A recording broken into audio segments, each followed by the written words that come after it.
இந்த மீன ராசினருக்கு பல விஷயங்கள் வந்து நடந்திருக்குங்க. பல நன்மைகளும் நடந்திருக்கு. அதை விட அதிகமாக கஷ்டங்களை அனுபவித்த ராசி அப்படின்னு சொல்லலாம். நிறைய பேர் இந்த மீன ராசிக்கு நன்மை நடக்கும்போது அப்படின்னா கோவம் வந்துடும். கமெண்ட் செக்ஷனில் கண்டபடி திட்டுவாங்க. ஒவ்வொருத்தர் வந்து கண்டபடி கெட்ட வார்த்தையில் கூட திட்டியிருக்காங்க. ஏன்னா இந்த மீன ராசிக்காரர்கள் எல்லாமே கஷ்டத்தை மட்டுமே பார்த்தவங்க. எப்படா நல்லது கிடைக்கும் நல்லது கிடைக்குன்னு ஏங்கி பார்த்துட்டு இருக்கிறவங்களுக்கு யாராவது சொன்னால் ஆறுதலாக இருக்கும் அப்படிங்கிறதுக்கோசம் சொல்லிட்டு போகிறது கிடையாதுங்க.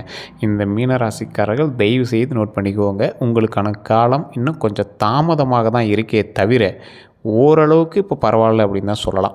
அதாவது உங்களுக்கான நன்மைக்கான காலம் கொஞ்சம் தாமதிக்குதே தவிர அந்த நன்மைகள் ஓரளவுக்கு இப்போ உங்கள் பக்கம் வெளிச்சம் அடிக்க ஆரம்பிக்குது.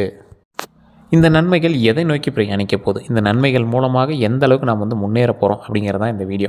அதாவது பங்குனி மாதம் ஆசையெல்லாம் முடிஞ்சு பங்குனி பிறந்தாச்சு. பல பரிகாரங்கள் பல கஷ்டங்கள் எல்லாத்தையும் தாண்டியாச்சு. நிறைய பேருடைய வீடியோக்களும் பார்த்தாச்சு. நிறைய பேருடைய வழிகாட்டுதலின்படி ஜோசியமும் பார்த்தாச்சு. நிறைய பேருடைய வழிகாட்டுதல்படி நிறைய கோயிலுக்கும் போயிட்டு வந்தாச்சு. நிறைய கோயில்களுக்கு வேண்டுதல்களும் செஞ்சாச்சு. இருந்தாலும் நாம் மனசில் நினைக்கிற மாதிரி இன்னும் நம்மளோட வளர்ச்சி இன்னும் வரலையே அப்படின்னு நினச்சிட்டு இருக்கிறவங்களுக்கு தான் இந்த வீடியோ. தயவுசெய்து வீடியோ ஸ்கிப் பண்ணாமல் பாருங்கள். ஸ்கிப் பண்ணிங்க அப்படின்னா நீங்கள் தான் ஃபீல் பண்ணுவீங்க. அதே போல் இந்த மீனராசினர் ரொம்ப நாளாக ஏங்கி தவிச்சிட்டு இருந்த ஒரு விஷயம், கல்விக்காகவும் சரி, தொழிலுக்காகவும் சரி, திருமணத்திற்காகவும் சரி, குழந்தைகளுக்காகவும் சரி, மீனராசிக்காரர்கள் அதிகமாக நீங்கள் வந்து ஏங்கி தவிச்ச விஷயம் அப்படின்னு பார்த்தீங்கன்னா குழந்தை, கல்வி, செல்வம், திருமணம். அதே போல் இந்த ராசினருக்கு உடல் ரீதியான உபாதைகள் கொஞ்சம் அதிகமாகவே இருக்கும். பிறந்ததுலேருந்து கண்டிப்பாக ஒரு டைமாவது விஷப்பூச்சினால் நீங்கள் வந்து கடி வாங்கியிருப்பீங்க. அதே போல் இந்த சூரியனுடைய பயிற்சி பிறக்கும்போது பங்குனி மாதம் வந்து இந்த ராசினருக்கு அற்புதமான மாற்றத்தை வந்து கண்டிப்பாக கொடுக்கும். இந்த டைம் உங்களுக்கு ஒரு அற்புதமான காலகட்டம் அப்படின்னு சொல்லலாம். இந்த அற்புதமான காலகட்டத்திலையும் உங்களுக்கு சின்ன சின்ன இடையூறுகள் வந்து தான் அந்த அற்புதமான காலகட்டத்தை உங்கள் கண்ணு காட்டும். அதுக்கான வழியை தான் காட்டுமே தவிர இப்போயே வந்து நன்மைகள் நடந்துடாது. கொஞ்சம் நிதானம் தான், பொறுமையாக தான் உங்களுக்கோட கைக்கு வந்து கிடைக்கும். இப்போ நீங்கள் எதில் இருக்கணும் அப்படின்னா நிதானமும் பொறுமையுமாக இருக்கணும் அப்படிங்கிற ஒரு காலகட்டம் தான். சார் நீங்கள் தொழில் பண்ணிகிட்ருக்கீங்க, இல்லை ஏதாவது ஒரு விஷயங்கள் பண்ணிகிட்ருக்கீங்க அப்படின்னா ரொம்ப நாளாக இதிலே இருக்குது சார், இன்னும் ஒரு பெரிய அவுட்புட் கிடைக்கல சார் அப்படிங்கிறவங்க கொஞ்சம் நிதானமாக பண்ணுங்கள். அந்த நிதானத்திற்கான காலகட்டம் தான் இந்த காலகட்டம். அதே மாதிரி இந்த நபருக்கு 6வது அதிபதியான சூரியன் இந்த மாதம் முழுவதும் ராசியிலேயே வந்து அமர்றாருங்க. தடைகளை தகர்த்து வெற்றிகளை நீங்கள் அடையக்கூடிய ஒரு காலகட்டமாக இந்த காலகட்டம் அமையுது. தடைகள்னு ஏற்கனவே சொல்லியிருந்தேன் பார்த்தீங்களா, தட்சிணாமூர்த்தி வழிபாடு பண்ணால் தடைகள் வந்து நிவர்த்தி ஆகும். இதை நீங்கள் நான் சொல்லக்கூடிய விஷயங்கள் எல்லாமே நோட் பண்ணிக்கோங்க. உங்களுக்கு டவுட் இருந்தால் ஃபோன் பண்ணி நீங்கள் வந்து கேட்டு தெரிஞ்சிக்கலாம். கீழே வந்து நான் டிஸ்கிரிப்ஷனில் நம்பர் கொடுக்குறேன், நீங்கள் ஸ்க்ரீன்லேயும் நம்பர் கொடுக்குறேன். ஃபேஸ்புக்கில் பார்த்துருக்கீங்க, ஸ்க்ரீனில் நம்பர் தெரியும். அதே மாதிரி யூடியூப்பில் பார்த்துருக்கீங்க, டிஸ்கிரிப்ஷனில் நம்பர் கொடுக்குறேன். நிறைய பேருக்கு இந்த சூரியனுடைய சஞ்சாரம் வந்து ராசியில் அமர்ந்துச்சு அப்படின்னா தடைகள் வந்து தகரும், அப்படியே தகர்ந்து ஓடிடும். அதே மாதிரி இந்த காலகட்டம் ஒரு வினோதமான காலகட்டமாக உங்களுக்கு அமையுதுங்க. இளைய பருவத்தினருக்கு பல்வேறு தடைகள் ஏற்படும். ஆனாலும் எந்த விஷயம் எடுத்தாலும் பிரச்சனைங்கிறது உங்களுக்கு ஒரு பிரச்சனை இல்லாமல் உங்களுக்கு வந்து அந்த விஷயம் நடந்து முடியாது. அமைப்பு வந்து கண்டிப்பாக உண்டுங்க. ஏன்னா முன்னாடியே சொன்னேன், தடைகள் இருந்து தான் உங்களுக்கு வந்து சரியாகும். எடுத்தோடனே உங்களுக்கு வந்து ஓப்பனிங் பேட்ஸ்மேனாக விடுறாங்க அப்படின்னா எடுத்தோடனே நீங்கள் 6 அடிக்கிறது வந்து உங்களுக்கு நல்ல நேரம் இருந்தால் தான். எடுத்தோடனே சின்ன சின்ன விஷயங்கள் பண்ணி சின்ன சின்ன ஒரு அப்படியே ஸ்ட்ரோக் வச்சு அப்படியே சரியாகி தான் நீங்கள் வந்து சரியாவீங்க. ஸோ இந்த மாதிரி உங்களுக்கு 6 அடிக்கிற அளவுக்குலாம் வந்து காலகட்டம் இன்னும் வரக்கூடிய காலகட்டத்தில் தான் அமையுதுங்க. கொஞ்சம் பொறுமையாக நிதானமாக செயல்பட வேண்டிய ஒரு முக்கியமான நேரத்தில் நீங்கள் வந்திருக்கீங்க. 30 வயதுக்கு மேற்பட்டவங்க தடைகளை தாண்டி வெற்றி பெறதுக்கான காலகட்டம் கொஞ்சம் அதிகம். 30 வயசுக்குள்ளே இருக்கிறவங்க கொஞ்சம் நிதானமாக தான் பண்ணியாகணும், வேறு வழியே இல்லை. ஆரம்பத்தில் தடைகள் இருந்தாலும் முடிவில் வந்து பல்வேறு வெற்றிகளை வந்து குவியக்கூடிய ஒரு நல்ல காலகட்டமாக தான் இந்த காலகட்டம் இருக்குதுங்க. எல்லா விதமான நன்மைகளும் கிடைக்கும். இருந்தாலும் கொஞ்சம் தாமதித்து சின்ன தடைகளை தாண்டி அதுக்கு நீங்கள் கொஞ்சம் ரிஸ்க் எடுத்து உங்களை ஒரு 4 குப்பி அந்த கிரகங்கள் எல்லாமே உங்களை ஒரு அலைய வச்சு தான் நீங்கள் வந்து உங்களை வெற்றியை கொடுக்கும். அது வந்து விதியின் பால் உண்மை. அதுக்கு நீங்கள் என்ன பரிகாரம் பண்ணாலும் வேறு வழியே கிடையாது. உங்களுடைய பிறந்த நேரம், பிறந்த தேதி, பிறந்த ஊரை மட்டும் நோட் பண்ணி வச்சுக்கோங்க. நான் அந்த கீழே நம்பர் கொடுத்துருக்கேன், அந்த நம்பருக்கு ஃபோன் பண்ணுங்கள். இது எத்தனை நாட்கள் உங்களுக்கு வந்து நீடிக்குது அப்படிங்கிறத நீங்கள் வந்து பார்த்துக்கலாம். இப்போ நான் சொல்லக்கூடியது பங்குனியோடைய ஒரு பலன்கள் மாதிரி அப்படி தானே தவிர மற்றபடி இந்த ராசினர் மீன ராசினரில் பல கோடி பேர் இருப்பான். இதில் தசாபுத்தியால் நீங்கள் வந்து வேறுபடலாம், நட்சத்திரத்தால் வேறுபடலாம், அது குணாதிசயத்தால் வேறுபடலாம். அதே மாதிரி லக்கினம் இருக்குது, உங்களோட பிரயாணிக்கக்கூடிய மற்ற ராசிகள் இருக்குது, நீங்கள் இருக்கக்கூடிய ஊர் இருக்குது, இது மாதிரி நிறைய இருக்குதுங்க. அந்த மாதிரி ஆட்களுக்கு எல்லாத்துக்குமே தனித்தனியாக தான் இருக்கும். ஸோ இப்போ நீங்கள் வந்து சின்ன சின்ன தடைகளை தாண்டி தான் வெற்றி கும்மியும் அப்படிங்கிறது ஒரு முக்கியமான விஷயமா இருக்குது. எல்லா விதமான நன்மைகளும் கண்டிப்பாக கிடைக்குதுங்கிறது ஒரு முக்கியமான விஷயமாக இருக்குதுங்க. அதே மாதிரி 40 வயது தாண்டியவர்களுக்கு தொழில் வியாபாரத்தில் நல்ல முன்னேற்றம் இருக்குதுங்க. அதில் வளர்ச்சி இருக்குது. எதிர்பாராத தனவரவு உங்களுக்கு உண்டு. நல்ல லாபமும் கிடைக்கக்கூடிய ஒரு காலகட்டங்க. தனவரவுங்கிறது எந்த அளவுக்கு தனவரவு, பணத்தோடைய லாபம் வந்து அதிகமாக கிடைக்கக்கூடிய ஒரு காலகட்டமாக இந்த காலகட்டம் அமையுதுங்க. எதிரிகள் கூட கூட நண்பர்களாகக்கூடிய ஒரு நல்ல நேரமாகவும் இந்த மாதம் வந்து உங்களுக்கு அமையுது. இந்த காலகட்டத்தில் வந்து உங்கள்கிட்ட சண்டை போட்டவன், உங்களுக்கு எதிரியாக இருந்தவன், பக்கத்து காட்டுக்காரன், பக்கத்து நிலத்துக்காரன், பக்கத்து வீட்டுக்காரன், இவங்கெல்லாம் ஓரளவுக்கு உங்களோட சேர்ந்து பிரயாணிக்கக்கூடிய ஒரு காலகட்டமாக, பல பிரச்சனைகள்லேருந்து தீர்வு கொடுக்கக்கூடிய ஒரு காலகட்டமாக அமையுதுங்க. பயணங்கள் அதிகமாக இருக்கும். ஆனால் அந்த பயணங்களுக்கு ஏற்ற மாதிரி சில நன்மைகளும் நடக்கும். வடக்கு அப்படின்னா வடமேற்கு திசையை நோக்கி செல்லக்கூடிய ஒரு அமைப்புகள் உண்டு. அதன் மூலமாக பல லாபகரமான விஷயமும் இருக்குது, சில எச்சரிக்கையான விஷயமும் இருக்குது. ஏற்றுமதி இறக்குமதி துறையில் இருக்கிறவங்களுக்கு நல்ல ஒரு சுகமான, அதாவது ஒரு நல்ல ஒரு நிலை இருக்குது. இருந்தாலும் அதை உங்களை லாக் பண்ணுற அளவுக்கு சின்ன சின்ன தடுப்புகள் வந்து உங்களுக்கு உண்டு. தடைகளை மாதிரி சின்ன சின்ன தடைகள் வந்து உங்களுக்கு தடை நிலைமைகள் வந்து உண்டுங்க. அதே மாதிரி இனிமேல் தொழில் வந்து கொஞ்சம் யோசித்து அதை வந்து கொஞ்சம் 2 மடங்கு மைண்டை அதில் கொஞ்சம் டீப்பாக யோசித்து செயல்படுற மாதிரி தான் இருக்கும்.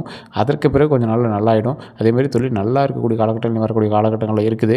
அதனால் அதில் நல்ல ஒரு நம்பிக்கையை வச்சு அதன் மேலே ஒரு நல்ல ஒரு கண்ணோட்டத்தை வச்சு நீங்கள் பண்ணிங்க அப்படின்னா அதன் மேலே இன்னும் உங்களுக்கு நம்பிக்கை வர ஆரம்பிக்கும், தொழில் நல்லா ஓட ஆரம்பிங்க. அதேமாதிரி நீங்கள் ரொம்ப நாளாக எதிர்பார்த்த கடன் சம்மந்தப்பட்ட விஷயங்கள்லாம் வந்து சரியாகும். உங்களுடைய கடன்கள் கொஞ்சம் சரியாகும். அதே போல் கடன் எதிர்பார்த்து காத்துட்டு இருந்தவங்களுக்கு நிறைய செலவுகள் ஏற்பட்டாலும் கடன் வந்து உங்களுக்கு கிடைக்கும். அதே மாதிரி இன்னொரு விஷயம் சொல்லணும். இன்டர்வியூக்கெலாம் நீங்கள் போகிறீங்க அப்படின்னா, வேலை சம்மந்தப்பட்ட விஷயங்கள்லாம் போகிறீங்கன்னா சின்ன சின்ன தடைகள் ஏற்படுமே தவிர நீங்கள் வந்து மைண்டை விட்டுறாதீங்க. இந்த மாதிரி விஷயங்கள் வந்து உங்களுக்கு ரொம்பவே டைவர்ட் பண்ணி விட்ரும். இந்த ராசிக்காரர்கள் எப்பவுமே இப்படி தான், கொஞ்சம் டைவர்ட் ஆச்சு அப்படின்னா மைண்ட் அப்படியே அப்செட் ஆகி உட்காந்துருவாங்க. அப்படி தயவு செஞ்சு அப்செட் ஆகி உட்காராதீங்க. வரக்கூடிய காலகட்டங்கள் உங்களுக்கு நன்மையான காலகட்டம் தான். நிறைய செலவுகள் ஏற்பட்டால் கடன் வந்து உங்களுக்கு கிடைக்க போகுது. இன்டீரியர் டெக்கரேஷனு இந்த மாதிரி விஷயங்கள்லாம் செய்வீங்க. வீட்டுக்கு வந்து ஆல்ட்ரேஷன்ஸ் பண்ணுவீங்க, வெளியே எலிவேஷன்ஸ் எல்லாமே போடுவீங்க. மண்டபம் இது மாதிரி கட்டுறீங்கன்னா அதுக்கு ஏதாவது பண்ணுவீங்க. கார் வச்சுருக்கீங்க அப்படின்னா அதுக்கு ஆல்ட்ரேஷன் பண்ணுவீங்க. கட்டடம் வந்து கண்டிப்பாக கட்டுவீங்க. தொழிலில் முதலீடு கண்டிப்பாக செய்வீங்க. எதிர்பார்க்காத நிறைய விஷயங்கள் வந்து நடக்குங்க. இது என்னப்பா இத்தனை வேலை இதில் பண்ணியிருக்கோம், அதில் காசு அதிகமாக செலவு பண்ணியிருக்கீங்கிறது வேறு, கடன் வாங்கி பண்ணியிருக்கீங்கிறது வேறு, ஆனால் நிறைய விஷயங்கள் பண்ணியிருப்பீங்க அப்படிங்கிற மாதிரி இருக்கும்.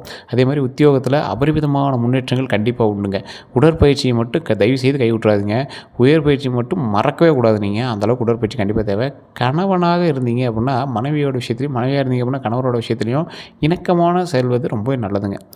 ஏதாவது ஒன்று சொன்னாங்க அப்படின்னா ஓரளவுக்கு சரிம்மா சரிப்பா பண்ணிக்கலாம், ஒன்றும் ப்ராப்ளம் இல்லை, என்ன பெரிய இது பார்த்துக்கலாம் அப்படிங்கிற மாதிரி போங்க. பணவரவு அப்படின்னு பார்த்திங்கன்னா விவசாயிகளுக்கு இந்த ஆண்டுகளுக்கு கை கொடுக்கும். அதே மாதிரி எந்த அளவுக்கு விவசாயிகளுக்கு கை கொடுக்க போதோ அந்தளவுக்கு சின்ன சின்ன விலை ஏற்றமும் விலை குறைவும் சட்டுன்னு வரும். ரெண்டும் பார்க்கும்போது உங்களுக்கு கொஞ்சம் ஈக்குவலாக இருக்கிற மாதிரி தான் தெரியும். ஒன்றும் பெருசாக தெரியலையப்போ அப்படிங்கிற மாதிரி தான் இருக்கும். இருந்தாலும் ஓரளவுக்கு பரவாயில்லையா இருக்குங்க. அதே மாதிரி அதற்கான ஆதார அமைப்புகள் வந்து இந்த மாதத்துலேயே வந்து புலப்படும். இது வரைக்கும் இருந்து வந்த எதிர்மறையான அமைப்புகள் எல்லாமே விலகுதுங்க. உங்களுக்கு எதெல்லாம் ஆப்போசிட்டாக தோணுச்சோ அது எல்லாமே சரியாக போகுது. 40-50 வயதுக்கு மேற்பட்டவர்களுக்கு நிரந்தர வருமானம் கண்டிப்பாக உண்டு. அதே மாதிரி அந்த வாய்ப்பை ஏற்படுத்தி கொடுக்கக்கூடிய ஒரு காலகட்டமாக ஆகுது. பொருளாதாரத்தில் நல்ல முன்னேற்றம் இருக்குது, பணவரவும் நல்லாவே இருக்குது. எடுத்த காரியங்கள் எல்லாமே ஜெயமாக இருக்க போகுது. அது எல்லாமே இனி வரக்கூடிய காலகட்டங்களில் தான் நடக்க போகுது. அதுவும் இந்த ராசினருக்கு முழுமையாக சொல்ல முடியாது. 12 கோடி பேருக்கு மேலே உங்களோட ராசியில் இருக்கிறான். 12 கோடி பேருக்கு இப்போ நம்ம சொன்னது நடக்குமான்னா 70% தான் நடக்கும். காரணம் என்ன அப்படின்னா, நீங்கள் ராசியில் மட்டும்தான் மீனம், மற்றபடி லக்கினத்தில் வேறு, தசாபுத்தியில் வேறு, நட்சத்திரத்தில் வேறு, நீங்கள் பிறந்த லொக்கேஷன் வேறு, உங்களோட பிரயாணிக்கக்கூடிய மற்ற ராசிகள் வேறு. அந்த ராசியினோட தாக்கம் யார்கிட்ட இருக்கும்? உங்களுக்கு இருக்கும்ல. ஒரு ராசி ஒரு ஆள் பிறக்கிறா அப்படின்னா அவனோட ராசி மட்டுமே அவனை வந்து செயல்படுத்துறது கிடையாது. அவனுடைய தாய் தந்தையரோட ராசி, அவங்களோட கூட பிறக்கக்கூடியவங்களோட ராசி, அவங்களுடைய கணவன் மனைவியாக இருக்காங்க அப்படின்னா அவங்களுடைய ராசி, அவங்களோட குழந்தைகளுடைய ராசி, பேரம்பேத்தியோட ராசி கூட எங்களை வந்து போய் சொல்லும். ஸோ அதான் ஒருத்தருக்கு பிறக்கும் போதே சொல்கிறாங்களா அவங்களோட தாத்தா பாட்டி எப்படி இருக்க போது, அவங்களோட மாமா அத்தை எல்லாத்துக்கும் எப்படி இருக்குது அப்படின்னா சொல்கிறாங்களா, அதெல்லாம் இதை வச்சு தான் சொல்கிறாங்க. ஸோ அதனால் கொஞ்சம் நிதானமாக பொறுமையாக செயல்பட்டீங்க அப்படின்னா இந்த காலகட்டங்கள் ஒரு நன்மையவே கொடுக்குது. இல்லை சார் இப்போ எப்படி தனித்துவமான ஜாதகம் பார்க்கணும் அப்படின்னா எப்படி பார்க்குறது அப்படின்னு நிறைய பேர் கேட்குறீங்க.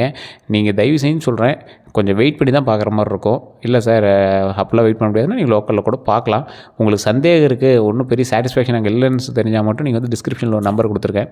அந்த நம்பருக்கு நீங்கள் வாட்ஸ்அப் மூலமாகவும் பேசிக்கலாம், இல்லை நீங்கள் ஃபோன் பண்ணி பேசிக்கலாம். அதில் வெளிநாட்டு நம்பர்லாம் இருந்தீங்க அப்படின்னா தயவுசெய்து நீங்கள் வாட்ஸ்அப் மூலமாகவே தொடர்பு கொள்ளுங்க. பிறந்த தேதி, பிறந்த நேரம், பிறந்த ஊர் நீங்கள் சொன்னீங்க அப்படின்னா போதுமானது. இல்லைனா உங்களோட ஜாதகத்தை ஃபோட்டோ எடுத்து அனுப்புனீங்க அப்படின்னா போதுமானது. A to Z கம்ப்ளீட்டாக சொல்லிடுவாங்க. அதுக்கு மேலே அந்த ஜோதிடர் நீங்கள் விடவே மாட்டீங்க. ஒரு பிரபலமான ஜோதிடருடைய நம்பர் தான் கொடுத்துருக்கேன். நீங்கள் பேசுனீங்கன்னா மிகப்பெரிய நீங்கள் அவருக்கு அடிக்டே ஆகிடுவீங்க. அந்தளவுக்கு ஒரு பிரபலமான ஜோதிடர். 200க்கும் மேற்பட்ட ஜோதிடர்களுக்கு ஆசான் அவர். இப்போ இருக்கக்கூடிய பிரபலமான ஆக்ட்ரஸுக்கெலாம் கிட்டத்தட்ட ஒரு 30க்கும் மேற்பட்ட ஆக்ட்ரஸுக்கு அவர் தான் ஜோதிடம் பார்க்குறாரு. மிகப்பெரிய ஒரு எப்படி சொல்கிறது, நீங்களாம் எதிர்பார்க்காத அளவுக்கு உங்களை வந்து நீங்கள் நடந்த விஷயத்தை சொல்லி நீங்கள் வந்து லாக் ஆயிடுவீங்க. இது வரைக்கும் நடந்த விஷயத்த சொன்னாவே நீங்கள் வந்து அப்படியே லாக் ஆகி நின்றுடுவீங்க. அந்த அளவுக்கு வந்து பிரபலமான விஷயங்கள் எல்லாமே பண்ணக்கூடிய ஒரு கந்திஷ்டி சம்மந்தப்பட்ட விஷயங்கள், வசியம் சம்மந்தப்பட்ட விஷயங்கள், எல்லா விஷயத்துக்குமே வந்து ஹைலைட்டான பர்சன். அவர் வந்து அதான் சொல்கிறேனே ஆசான். அப்புறம் வேறு என்ன சொல்கிறது, 200 ஜோதிடர்களுக்கு மேலே இருக்கக்கூடியவங்களுக்கு ஆசான். இன்றைக்கே 200 பேர் அவர்கிட்ட படிச்சுட்டு இருக்காங்க அப்படின்னா அவர் எந்த அளவுக்கு இருப்பாங்க அப்படின்னு நீங்களே யோசிச்சு பாருங்கள். நீங்கள் ஃபோன் பண்ணாவோ இல்லை வாட்ஸ்அப் பண்ணாவோ ரிப்ளை உடனே வரலாம் அப்படின்னா தயவுசெய்து வெயிட் பண்ணணும். ஏன்னா நிறைய பேர் வெயிட்டிங்கில் தான் இருப்பாங்க. ஸோ 1 ஹவரோ இல்லை 2 ஹவரோ ஒவ்வொருத்தரும் ஒரு நாளே ஆகிடுது. அந்தளவுக்கு வெயிட் பண்ணுறதுக்கு ஓகே அப்படிங்கிறவங்க மட்டும் நீங்கள் வந்து தயவுசெய்து நீங்கள் எங்களுக்கு கான்டாக்ட் பண்ணலாம். இல்லைனா தயவுசெய்து நீங்கள் வந்து கோச்சிக்க வேண்டாம். நிறைய பேர் திட்டுறீங்க, ஃபோன் பண்ணால் எடுக்க மாட்டேங்கிறாங்க, வாட்ஸ்அப்பில் வந்து ரிப்ளை பண்ண மாட்டேங்கிறாங்கன்னு. உங்களுக்கு அடுத்தடுத்த ஆள் பண்ணிகிட்டே தான் இருக்காங்க. கொஞ்சம் டைம் எடுத்து தான் பண்ணுறாங்க. அதனால் நாங்கள் முன்னாடி சொல்கிறோம். வேறு எந்த கருத்துக்களாக இருந்தாலும் நீங்கள் வந்து கமெண்ட் செக்ஷனில் பதிவிடலாம். ஜஸ்ட் நீங்கள் ஃபோன் மூலமாக நீங்கள் வந்து பேசி தெரிஞ்சுக்கலாம். எல்லோரும் நன்றி நண்பர்களே.